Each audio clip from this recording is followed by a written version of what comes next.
They all laughed before I did. No, they laughed while I was still smiling, still nodding, still trying to be part of a moment that had nothing to do with me. I didn't even catch the punchline. Not really. But when Celia locked eyes with her old classmate across the table, something in her face shifted. Just for a second. That's when I felt it. You ever walk into a room and instantly know you weren't invited, even if you technically were? That's how it felt.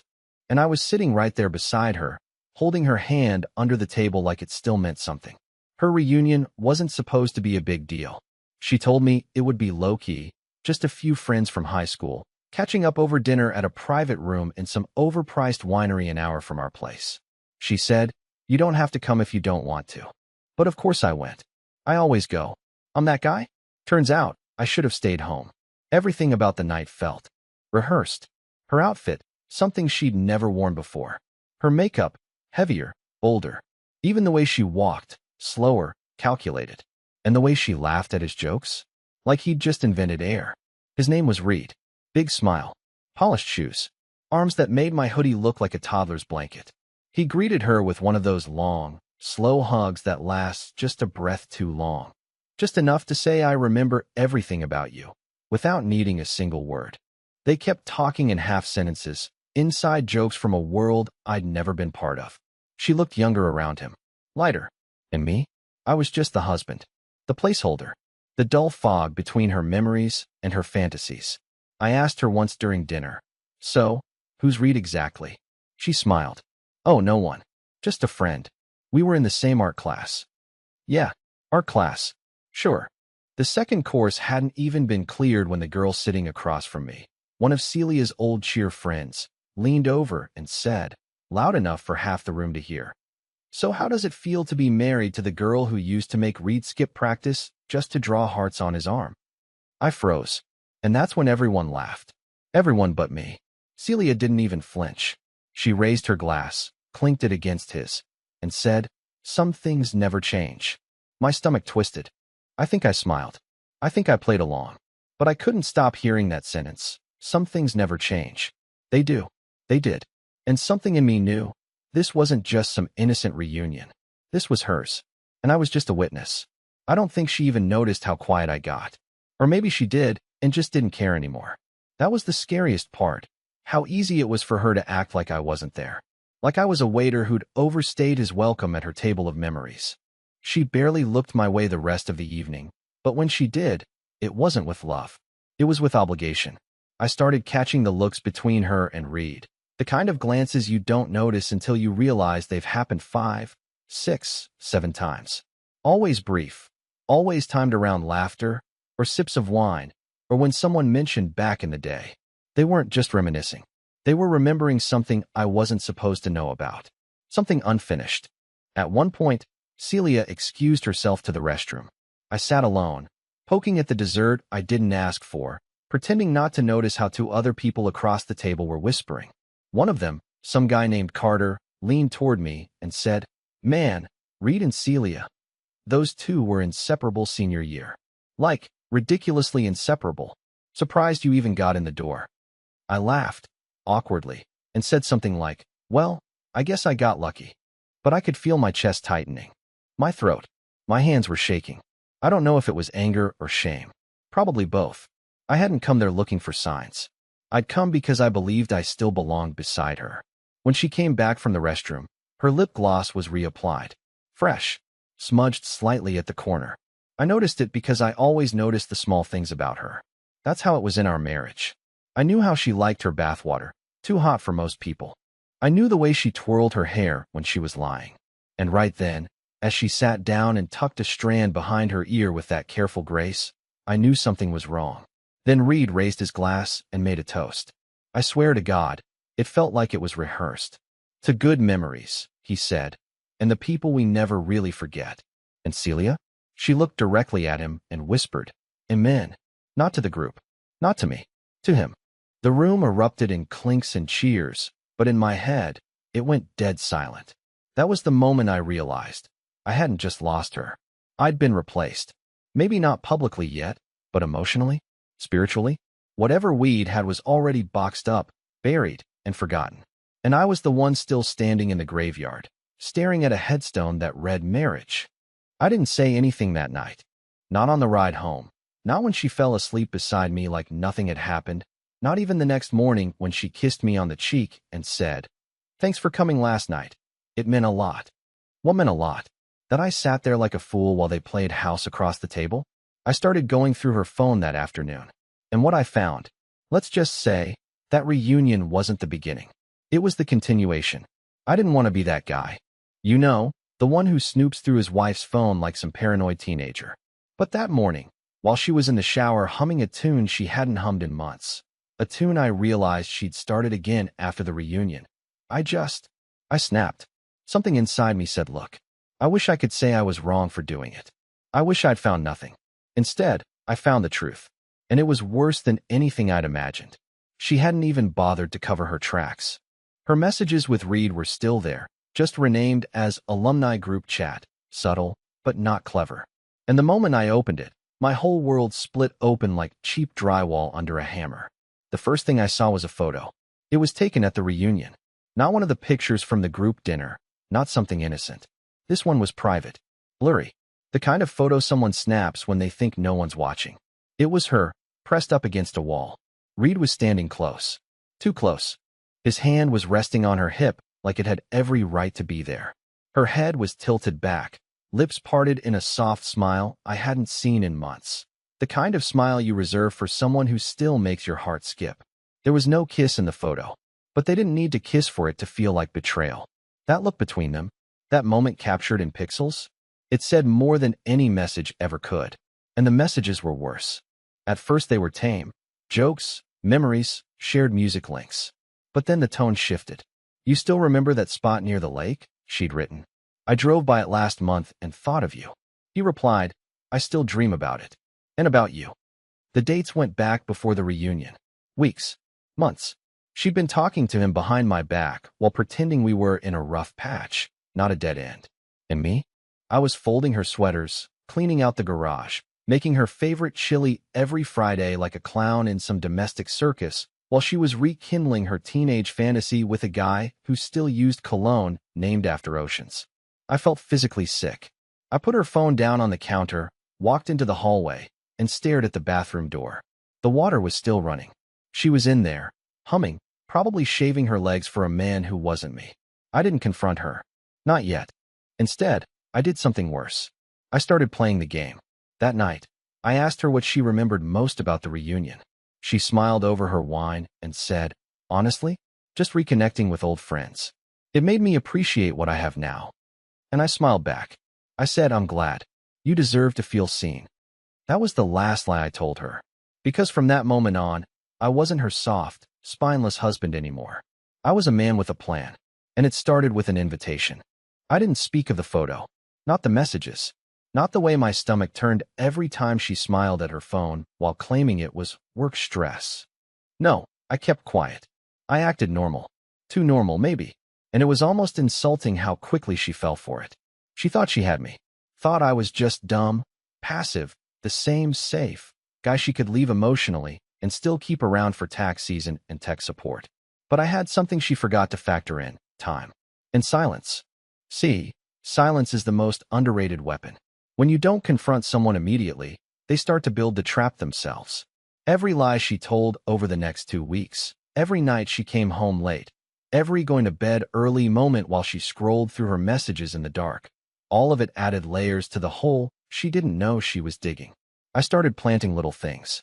First, I asked if she'd like to host a dinner. Something small, I said, just a few friends, maybe someone from her alumni group too. She lit up at that, too eager. That's a great idea, she said, not realizing I already had Reed's full name, a few photos from his public profile, and thanks to one slip-up in her messages, the name of the hotel they'd met at after the reunion. Then I got sneaky. I called the hotel, asked if there was a charge under her card, lied about a billing error. They confirmed it. A 2-night stay, checked in the night of the reunion, for 2 guests. I didn't need to hear more. I just thanked them, hung up, and stared at the wall for a long time. I couldn't cry anymore. I was past that. I was cold. I booked a session with a divorce lawyer the next day. Quietly. Just to learn. Just to prepare. I wanted to know what my rights were. How to handle the house. The accounts. What to do if I could prove infidelity. She had no prenup. No idea. The night of the dinner, I set the table with her favorite gold-rimmed dishes. Lit the candles. Played the playlist she loved in college. Everything was perfect. She came out in a navy blue dress I hadn't seen in over a year, looked at me, and smiled like we were still in love. And then she said it. "You're being so sweet lately. I was afraid we were drifting, but I feel like I have you back." That sentence shattered me more than anything. Not because it was sweet, but because it was a lie she needed to believe. She didn't have me back. She never would again. The doorbell rang. She walked over barefoot and giggling, thinking it was one of my friends. When she opened it, she froze. It was Reed. And I swear, the way her face drained of color, the way her mouth opened but no words came out, it was the first honest reaction she'd shown me in months. Reed looked just as stunned. He thought he was walking into a date night, not a dinner party. He didn't know I knew. He didn't know I was already 10 steps ahead. I walked into the foyer, wiped my hands on a towel, and said, "Reed, glad you made it." He blinked. "Oh yeah? Thanks for the invite." Celia was shaking. And me? I was just getting started. She didn't say a word for almost a full minute. Reed stepped inside, awkwardly rubbing the back of his neck like a teenager caught in someone else's kitchen. I watched her eyes bounce between us, like she was trying to decide if she could rewind the moment, force the door shut, make me forget. But I wasn't blinking anymore. "Dinner's ready," I said, walking past her like I hadn't just detonated a bomb in the middle of our hallway. She followed slowly, Reed behind her, every step like it cost her something. I had set 3 places, of course I had. I even poured him a glass of wine. "I hope you like red," I said. Celia always used to hate it, but maybe her taste changed. The fork in her hand trembled. She didn't eat. She didn't speak. I kept the small talk going, asking Reed about his job, pretending I didn't already know his job title, his company's address, and the fact that he'd recently canceled a second reservation at the same hotel they'd met at before. He answered carefully, his eyes darting to Celia like he was waiting for her to save him, or maybe to lie again. But she couldn't even meet his gaze. When I finally brought out the dessert, she cracked. "What is this?" she whispered. "Why are you doing this?" I leaned on the table, met her eyes, and asked softly, "What do you mean? I thought we were reconnecting with old friends. Isn't that what you wanted?" She looked like she was about to cry, but not the tears I used to know. The real ones. The ones that came when she saw something beautiful or when she thought I'd been hurt. No, these were panic tears. The kind that come when your lies are burning down around you, and you realize the person you underestimated is watching you from the smoke with matches still in hand. Reed finally broke the silence. "Listen, man, I didn't mean, this wasn't supposed to happen like this. I didn't know." "You didn't know what?" I cut in. "That I'd figure it out? That the husband of the woman you've been texting half-naked photos to might notice the way she's been gone before she leaves?" Celia gasped. "Ezra." I turned to her, voice sharp. "No, you don't get to say my name like it still belongs to you." She dropped her fork. It clattered against the plate and rolled onto the tablecloth. Reed stood up, muttering something about leaving, but I raised a hand. "Sit." He hesitated. "Then Saturday you don't get to run," I said. "You came here. You wanted this dinner. You just didn't think I'd be hosting." I turned to Celia again. "You should have just told me. You should have said you were done. Instead, you tried to rewrite your life like I was a chapter you could skip. But I was the spine holding the whole book together. And now?" I pushed my chair back. "I'm tearing out the ending." She didn't follow me when I walked out of the room. Neither of them did. They just sat there in the house we built, surrounded by food no one could taste, drowning in silence that I no longer carried on my back. That night, I didn't sleep in our bed. I didn't sleep at all, but I didn't cry either. Something colder had taken its place. And in the morning, I'd make sure she felt it too. She came into the guest room the next morning wearing my t-shirt. My t-shirt. Like it still meant something. Like fabric could erase what she'd done. I didn't even look up from my laptop. She stood there for a while, maybe waiting for me to snap, to scream, to say something stupid and emotional so she could twist it and paint me as overreacting. But I wasn't giving her anything. Not anymore. "I didn't sleep," she said softly. "Me neither." Silence. "Then, can we talk about last night?" I paused, glanced at her, then back at the screen. "There's nothing to talk about. Ezra, please. It's complicated. I didn't mean for you to find out like that." That made me laugh, bitter and dry. No one ever does. You think people cheat with a 5-year plan in mind? No, you just got careless. She started crying, and I felt nothing. Nothing except the icy satisfaction of watching the same person who once told me I didn't deserve her now beg to be understood. I waited until she left the room to make my first move. Bank accounts. We had a joint savings, not anymore. I transferred everything I could legally move into a separate one under my name. Then I froze the credit card she used for all her girls' nights and solo getaways. Then I called the landlord and asked about breaking the lease. Technically, I'd signed it. Technically, I was still within my rights to walk. And I was planning to. Then came the calls. Her sister, her boss, her mother, all people who adored me, all people who'd been invited to our wedding. I didn't tell them everything, just enough. Just enough to shift the image. She wasn't the perfect one anymore. She wasn't the martyr in some cold marriage. She was a woman who took what wasn't broken and torched it quietly behind a smile.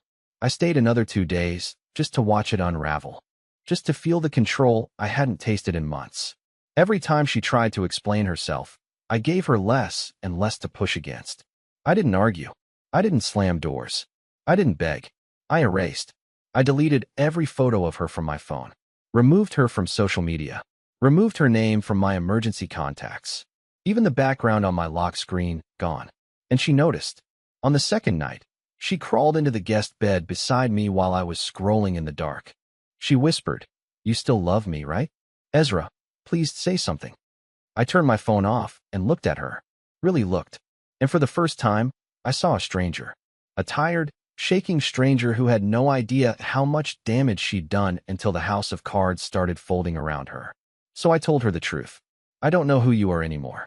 And she cried into the pillow beside me like it was going to fix anything. But what neither of us knew, what she especially didn't know, was that the worst moment wasn't behind her. Because the next morning, someone else was going to learn the truth. And that person would destroy whatever scraps of her little fantasy life still remained. She must have thought silence was her punishment. That if she just stayed in the house, hovered nearby, apologized softly enough, I'd eventually cave. That I'd fall back into my role, the safe, passive husband with low expectations and too much forgiveness in his bones. But I was done being her comfort zone. What she didn't realize is that while she was busy trying to fix her image in my eyes, someone else had started asking questions. And they weren't as merciful as me. The call came just before noon. I was packing the last of my things when her phone buzzed twice, then went silent.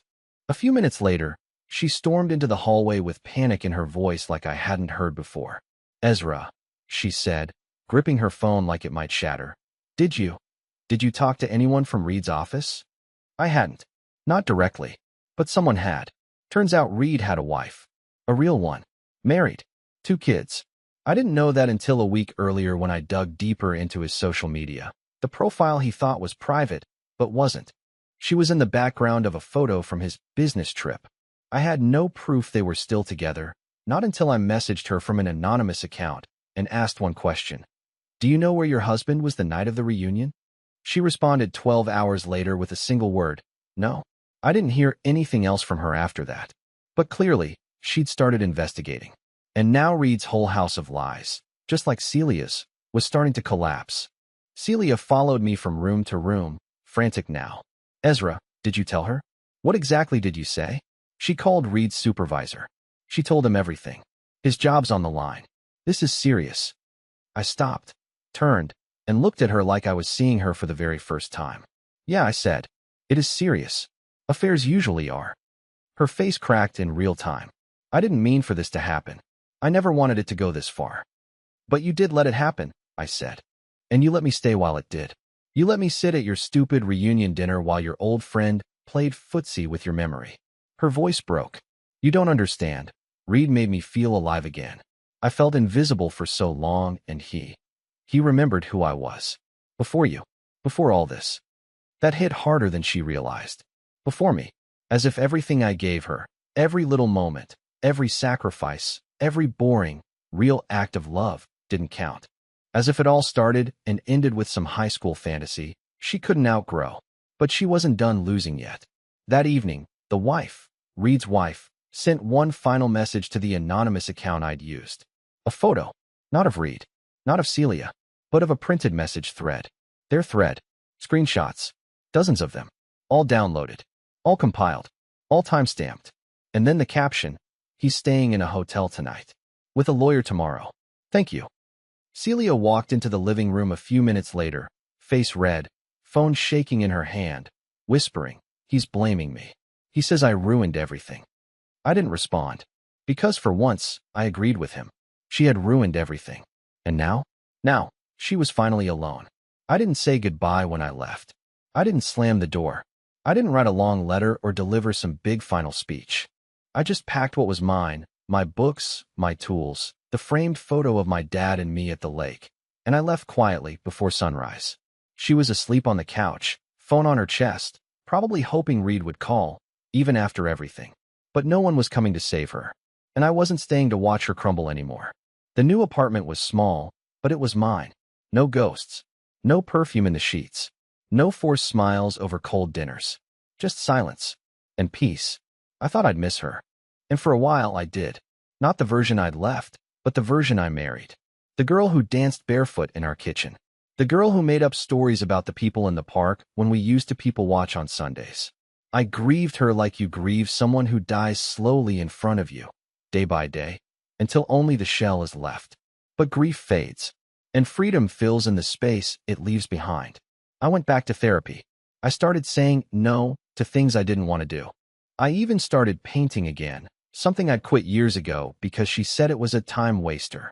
Turns out, I'm not bad at it. A local gallery picked up 2 of my pieces last month. People pay for my work now. Imagine that. And then, just a few weeks ago, I met someone. Her name's Harper. She's nothing like Celia. She's not dramatic.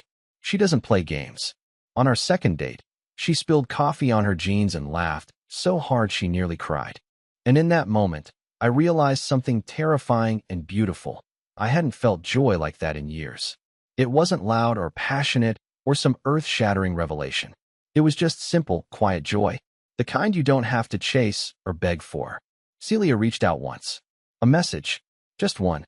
It said, "Do you ever think about what we lost?" I didn't reply, because we didn't lose anything. She threw it away. And me? I found something better than revenge. I found me.